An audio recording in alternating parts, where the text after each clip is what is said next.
Aladdin, হে ঈশ্বর, আমার ছেলে আলাদিনকে এমন সাহস দিও যেন ও সব সমস্যার সমাধান করতে পারে।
ধন্যবাদ।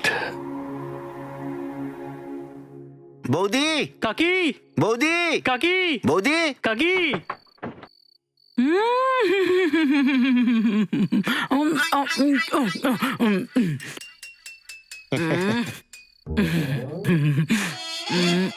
থুতুটা ফেলোই না। রুকসার, রুকসার, রুকসার, রুকসার, রুকসার। কি হয়েছে রুকসার? চিন্তিত লাগছে। বলো, নাজনীনকে বলো যে চিন্তা কিসের। আসলে আমিও একা একটু আছে না বেচারি, দুশ্চিন্তা তো হবেই না। আরে তুমি চুপ করো। একা কেন থাকবে? নাজনীন মরে গেছে নাকি? হ্যাঁ, বসো রুকসার, বসো। তোমাকে ভালোবাসি তার সবচেয়ে বড় প্রমাণ হলো যে নাজনীন তোমার সাথে কথা বলার জন্য 2 পয়সার পিক দানে 1 পয়সার পান ফেলে দিল। কাকি, জল। গুলবদন, বাবা তোর চোট কি করে লাগলো? বাঁচাও, বাঁচাও, বাঁচাও, বাঁচাও। কাকি, আমার ভাই আলাদিন না? আলাদিন? শয়তান, বদমাইশ। আলাদিনের মতো লাফাচ্ছিল, চোট লেগে গেছে। শোনা, চিন্তা করিস না, তোর জন্য তোর কাকি হলুদ দেওয়া দুধ বানিয়ে দেবে, কেমন?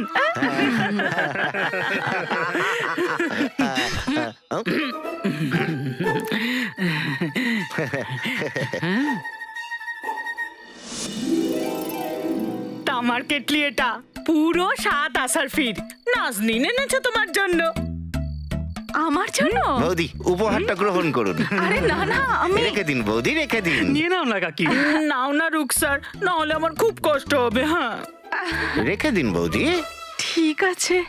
নাও, নিন না, নিন নিন নিন। নাও না, তোমার জন্যই এনেছি। প্রথমবার কাউকে কিছু দিচ্ছে না। ধন্যবাদ। চলো। আরে বৌদি, জুমেরাতে আলাদিনের ফেরার আনন্দে আপনাদের নিমন্ত্রণ রইল। আপনারা আসবেন কিন্তু। এবার যেতে হবে। হ্যাঁ, তোমার খেয়াল রাখবে। কোনো জিনিসের যদি প্রয়োজন হয় তো আমাদের মনে করবে। হ্যাঁ, ডাকবে ডাকবে, চলো। আরে এসো। নাজনীর বৌদির কি হলো হঠাৎ করে?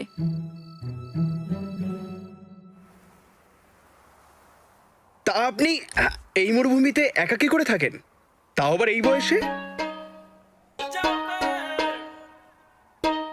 এই বয়সে মানে? মানে বুড়ো বয়সে।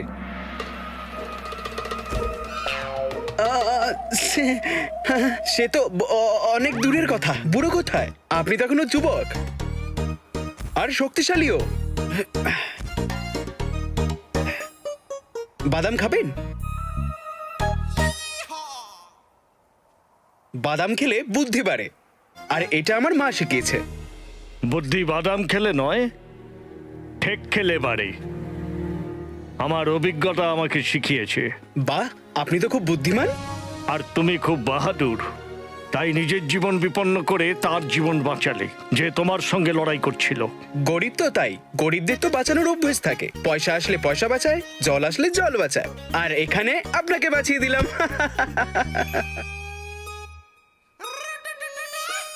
আহ, আমাকে আমার মা শিখিয়েছে যে আমরা দুনিয়াতে সবার সাহায্য করতে এসেছি। কিন্তু জানেন আমি কি ভাবি, যে আমরা যদি অন্যদের সাহায্য করি তো অন্যরা কি করবে? ভালোই শিক্ষা দিয়েছে তোমার মা তোমাকে। উনি নিশ্চয়ই একজন সৎ মহিলা। সৎ, সুন্দরী, বুদ্ধিমতী। আপনি ভাবতে পারেন ঠিক আমার মতনই। তুমি তোমার নাম বললে না তো? স্বপ্নের মধ্যে তারা গুনতে গুনতে তাক দিন করেছেন নিশ্চয়ই। এসে গেছে ভালো দিন, কারণ আমি আলাদিন। নাম তো শুনেছেন নিশ্চয়ই। তবে আপনি কে? এইটুকু জানো, দুনিয়ার লোক সাহসী বলে আমায়। একটা আশ্চর্য প্রদীপ আছে আমার জিম্মায়। বাহ বাহ বাহ, আপনি তো একদম আমার মতো কবি। আমার সাথে যদি আর কিছুদিন থাকেন আরো ভালো কবিতা বলতে পারবেন। তো আজ থেকে আমি আপনার গুরু।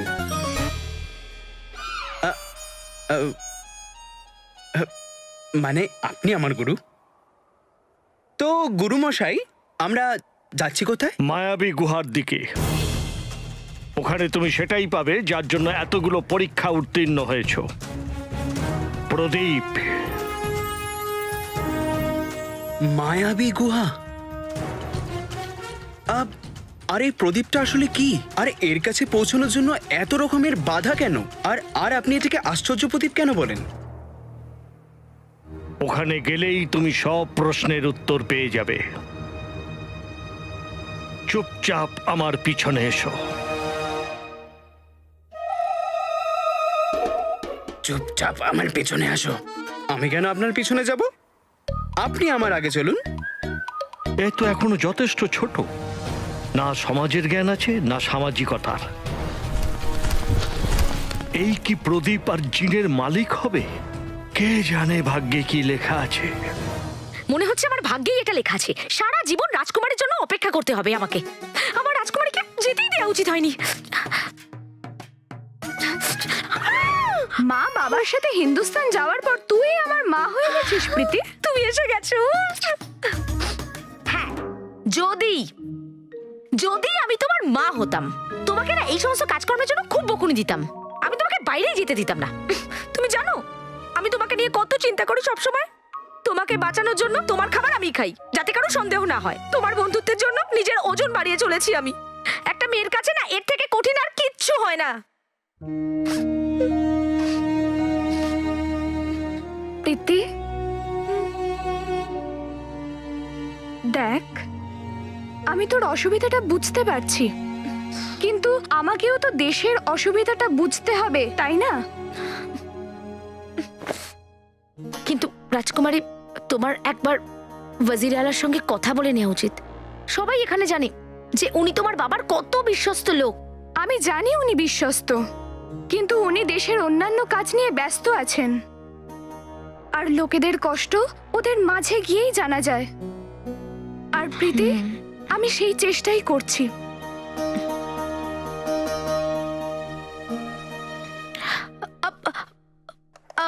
রাজকুমারী, ব্যাস প্রীতি, ওই কালো চোর আগেই আমাকে অনেক বিরক্ত করেছে। তুই আর বিরক্ত করিস না। আবার ওই কালো চোর? আচ্ছা, সবসময় ওর সঙ্গে তোমার দেখা হয় কেন বলো তো? আর তাছাড়া ও সেলিম খিলজি রাস্তা বলে কি করছিল? আমি জানি না, তবে এমন মনে হচ্ছিল যেন খুব মূল্যবান জিনিস খুঁজতে যাওয়ার তাড়া ছিল ওর।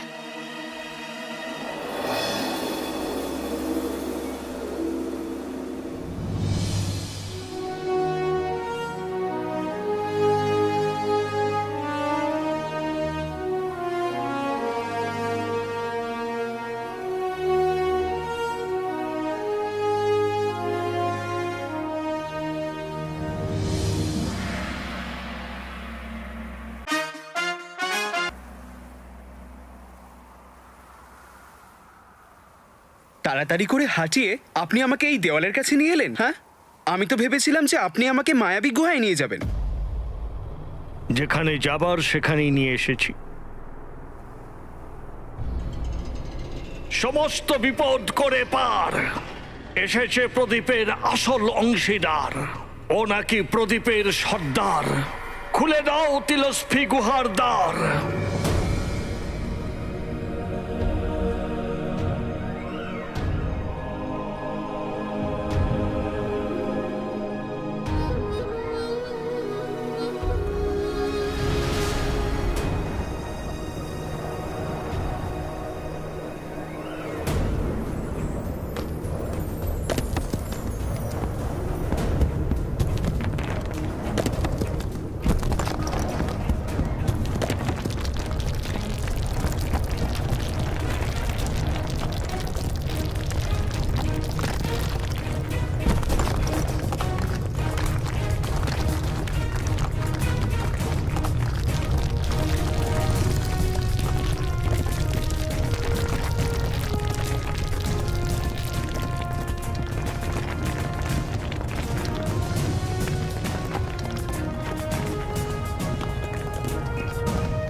যা গেলো মায়াবী গুহা।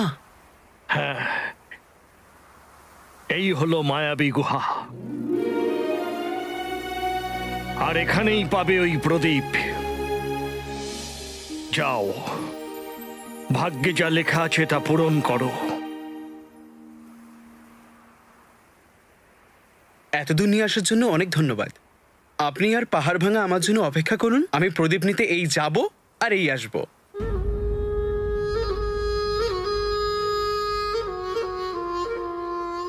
শোন, কেউ জানে না ওই মায়াবী গুহায় কি আছে। তোর সামনে পুরো জীবন পড়ে আছে, এখনো সময় আছে, ফিরে যা। কখনো কখনো প্রিয় মানুষের জন্য জীবন বাজি রাখতে হয়, আর আমার কাছে আমার জীবনের থেকে আমার মায়ের খুশি অনেক দামি। আপনি একদম চিন্তা করবেন না। এতদূর সাহস কাজে এসেছে, এরপরে প্রার্থনা কাজে আসবে।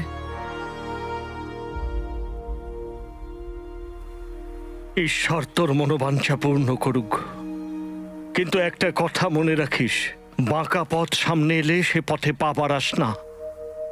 যত প্রলোভন আসুক সামনে, সেদিকে হাত বাড়াস না।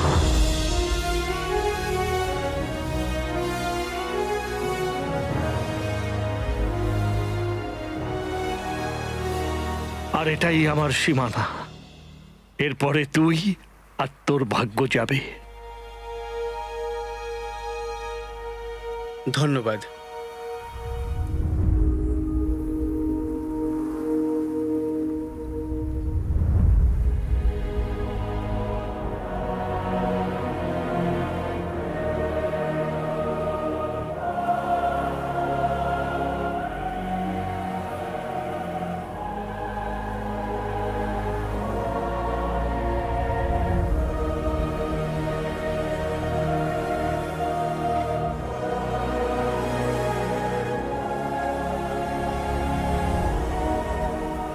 খুবই সৎ মনের মানুষ তুই। আশা করব আবার দেখা হবে।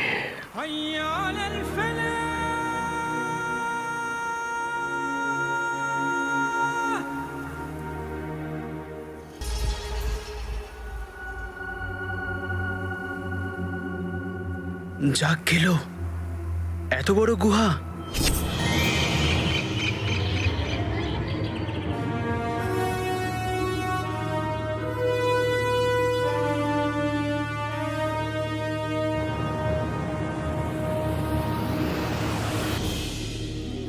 আলোটা সামনে থেকে আসছে।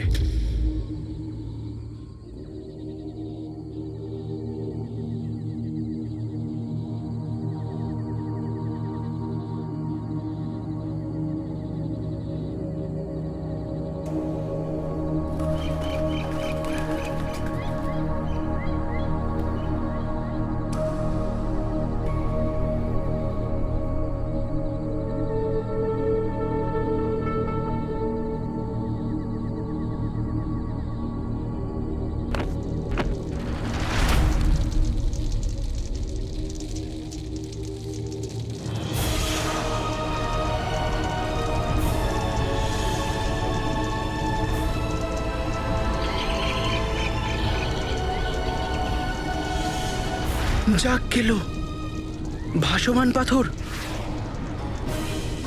চেহারা পাথরের আর স্বভাব কুমিরের।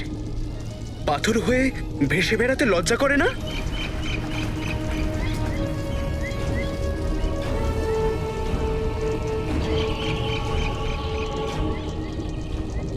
মায়ের জন্য এত দূর এসেছি, ফিরে যাবার জন্য তো কোনো প্রশ্নই হয় না।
পাথরগুলো খুবই নরম।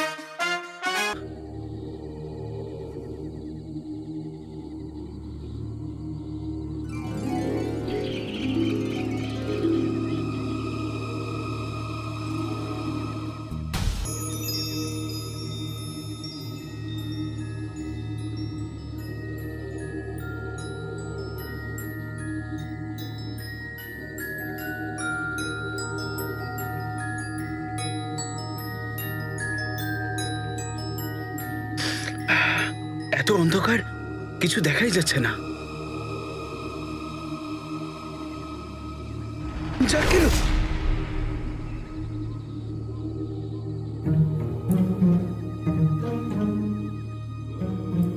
এটা তো আমি, আর এটা আয়না। তাই তো আমি ভাবি যে এই গুহাতে সুন্দর যুবকটিকে।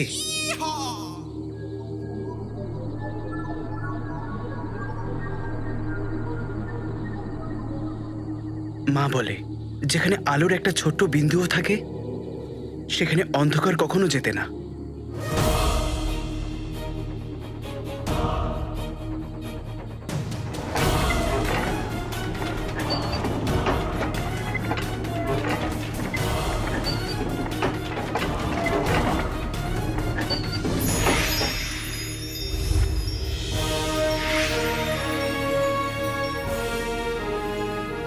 আরে বাস,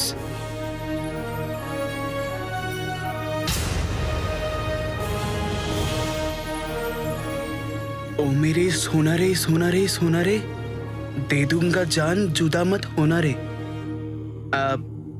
এই গানটাও একদিন তৈরি হবে নিশ্চয়ই।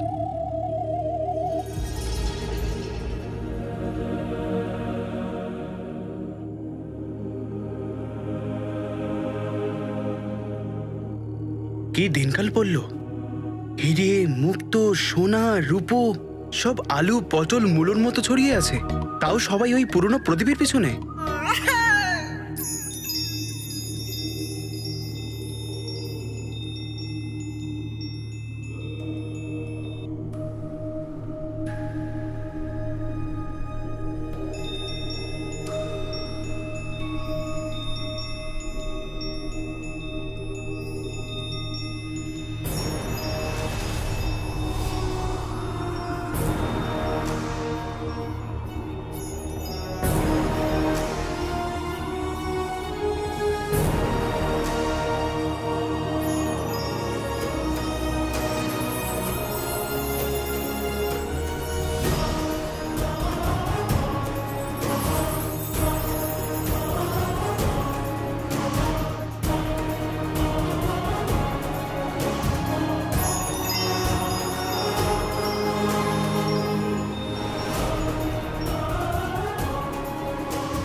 For more updates, subscribe to our channel, click the show links and enjoy watching the videos.